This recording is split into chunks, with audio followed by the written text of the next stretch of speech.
All right, guys, here we are. The Seahawks have played 8 games. We are 8 weeks into the NFL season, and I think it's time to pick a side because you've only got about a day and a few hours to do it.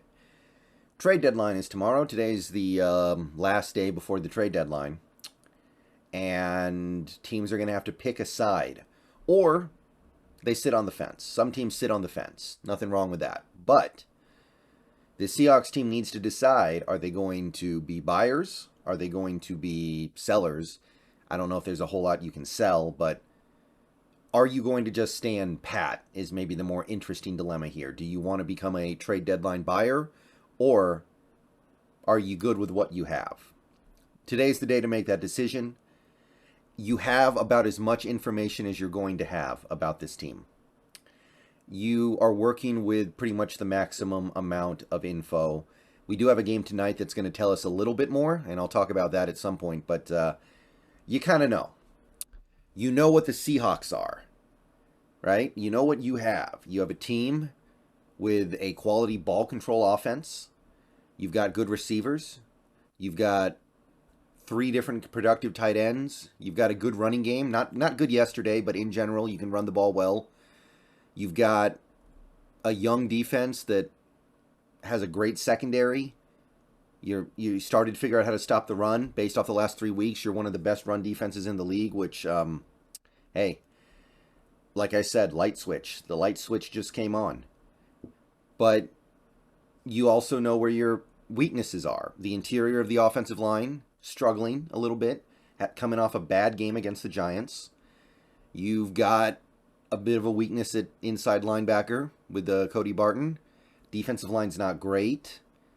You could use a little bit of depth at safety. Like, you know where the issues are. It's a good team. They're doing a lot of things great, but they have issues, and also they have injuries. Like, how confident are you that DK Metcalf is not going to have to deal with some sort of missed time or at the very least limited snaps because of this patella tendon injury? That's possible, of course. How confident are you that Lockett is going to be available full-time going forward for the Seahawks with the injuries that he's working through? You can only be so confident in all that. So even if you're happy with where the team is, you might look at that and go, we need a little bit of insurance just in case. So being that you're in that situation where you have a team that is good and a team that does have some weaknesses that a player could patch, like a good player could drastically improve, you have something. So that's the first question. We have a team that is good and has clear weaknesses that could be improved on. We also know about the division. We've seen 7 or 8 games from every other team in the division. The 49ers are mediocre. The Rams are mediocre. The Cardinals are mediocre. These are average to slightly below average teams based off the season we've seen so far.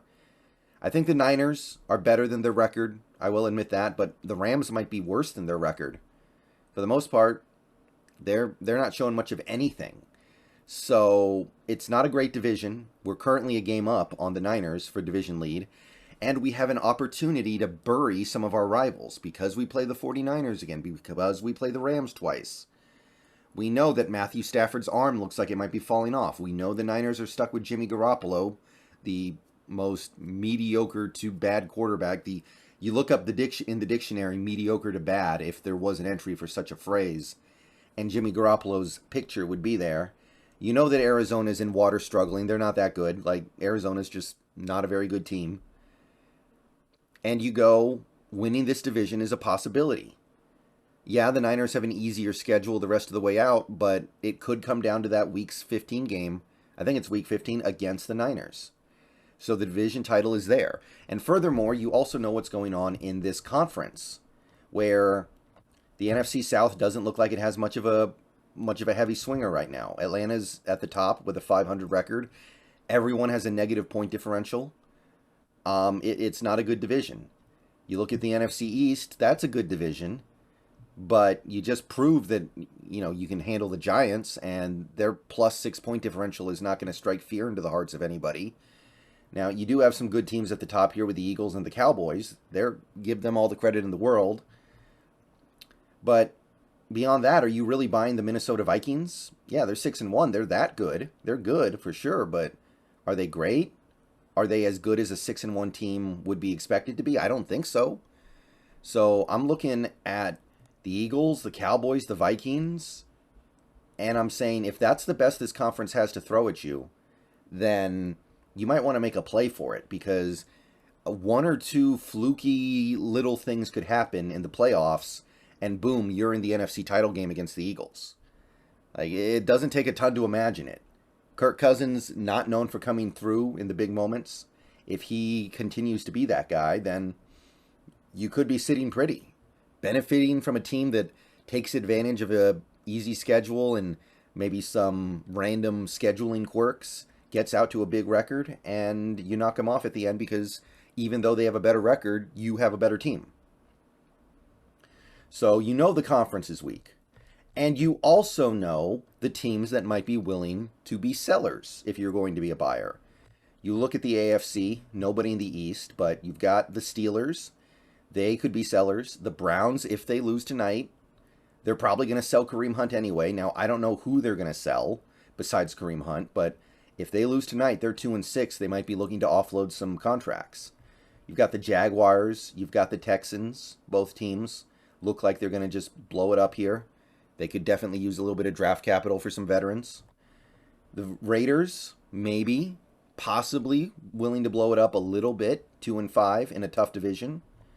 You've got the Detroit Lions, maybe the Chicago Bears, because they've got a losing record too. Maybe the Panthers, although they've been competitive. Maybe the Saints. I don't think Tampa Bay and Green Bay would be sellers because they're stuck. They kind of just have to roll with it. They kind of just have to hope things work out. They can't really blow it up without angering their veteran quarterback. So they're stuck. But you know what teams might be willing to make trades with you right now.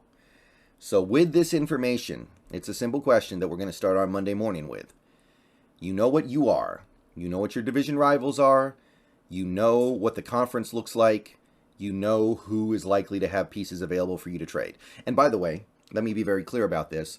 These things I'm saying does not preclude you from trading a guy like a Sidney Jones who you have no use for. So you can still do that. You can absolutely trade Sidney Jones. But the question is, do you want to take on other players who could put you over the edge? That wide receiver depth, that running back depth, that defensive line help, the interior offensive line help, linebacker, that's the big one. Do you want to make a deal? So let me know in the comments. Now that we have pretty much maximum information to work with here, the only thing we don't know is what the Browns' record is going to be after tonight. Are you going to do it? Are you going to give up an asset? And again, let me stress, I'm not talking about first-round picks. I'm not even talking about second-round picks. We're talking third round on, trying to make a deal to make the team a little bit better, take on a bigger salary. Like somebody like a Shaq Thompson, Carolina should be happy to just get him out of town for a few points worth of draft capital. We're talking about backup safeties and reserve wide receivers that aren't doing much. Zach Pascal. We're talking about guys like that. We're not talking about let's sell our whole future for Brian Burns. No, we're not doing that. But are you interested, with all the information that we have right now, do you want to give up a little bit of draft capital to make yourself a little better? For me personally, I'll go ahead and commit because I made all these videos talking about the guys we could get, but I want to talk about what I feel like we should do. And I say that if you can give up a little bit of capital to make the team better now, you should do it. I love the Shaq Thompson idea. I think the Shaq Thompson idea is great. If you could get him for like a 4th or 5th round pick, which I think Carolina should be happy with, then I think that absolutely makes your team better now and maybe in the future. He should be an immediate and clear upgrade over Cody Barton. Honestly, there are quite a few linebackers that I would be cool picking up, but he's probably at the top of the list. And for the same reason, of course, you have Roquan, but Roquan may be more expensive. The Bears might decide to gamble with it and see if they can retain him long-term next year. I don't know. But I love the idea of adding a little help at linebacker. I wouldn't mind picking up a backup safety, but that should be pretty easy to locate. And if you can throw like a 6th round pick at Philly for a guy like Zach Pascal, just a decent receiver who's better than Bo Melton, who can be a semi-starter in the event of these injuries adding up at receiver, I would do that too. So that's my answer. I say keep the phone lines hot. All right? We've got a little more than 24 hours before the deadline. If we can add a little bit something to improve the depth, I'm all for it. Not because I think this team is going to make the Super Bowl. Not because I think this is the best team in the league if we add a piece or two. It's not because of that. No, it's simply because we're here in this situation with a good team and seemingly some upside to be maybe a really good team. If you are in that position, I think you're obligated to try. You should not be marrying yourself to a one-and-done season just because it wasn't the plan to compete this year. You have a team that is right now playing elite defense and quality offense. That can go somewhere. Maybe it won't be to the top, but it can be close. And again, even though it may not add up to a Super Bowl contender, a pure Super Bowl contender, let's try. Let's give it a shot. Even if it doesn't work, maybe you end up in the NFC title game. That's a pretty good place to start from going into 2023, right? So yeah, all the information that we have, what say you? Or let me give another option here. You could go way into the buyer category. Are you willing to give up your first-round picks for Brian Burns? Are you willing to give up first-round picks for some other player who would be a super hot commodity who could completely change the direction of this franchise? Are you a super hard buyer? So let me know what camp you fall into.